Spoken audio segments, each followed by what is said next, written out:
Joining us is Nationals leader David Littleproud. Thank you so much for joining us this evening, David.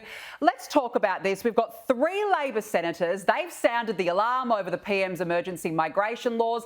As we just heard there, Albo today deflecting, blaming Peter Dutton, trying to, I guess, make the coalition shoulder the blame. But the fact you've got 3 Labor members raising concerns, what does that tell you?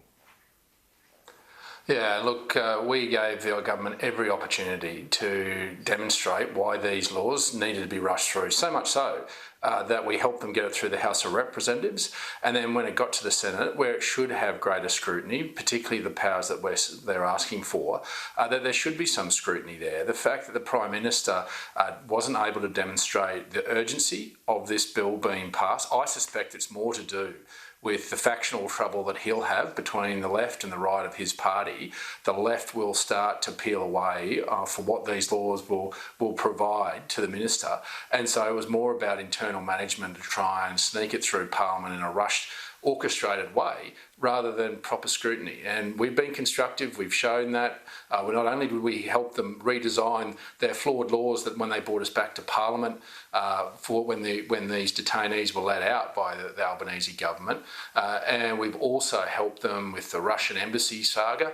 So we have played a constructive role, but you've got to come with responsibility in demonstrating the urgency and the need at a national security level. And if something changes and the Prime Minister can demonstrate that urgency, then I'm sure all of us would be willing to get back to Parliament to make sure that they are passed. But there was no case demonstrated last week. So what is it going to take then for the coalition to actually support these laws? What are you looking for?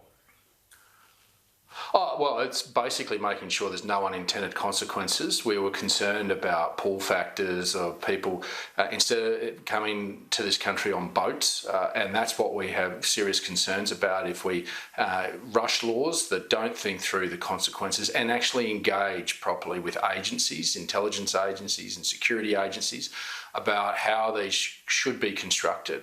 And the architecture of it's important, because if we do restart more boats, then we saw the price of that last time, 50,000 illegal immigrants on boats, but we saw people's lives lost. So we've got a responsibility to make sure we get this right. We've got an opportunity, but if there is something that changes in circumstance that means it's urgent, then of course we're willing to help. We've proven that before, but Anthony Albanese can't do that. This is more an internal management issue of his factional fights than it is about good policy.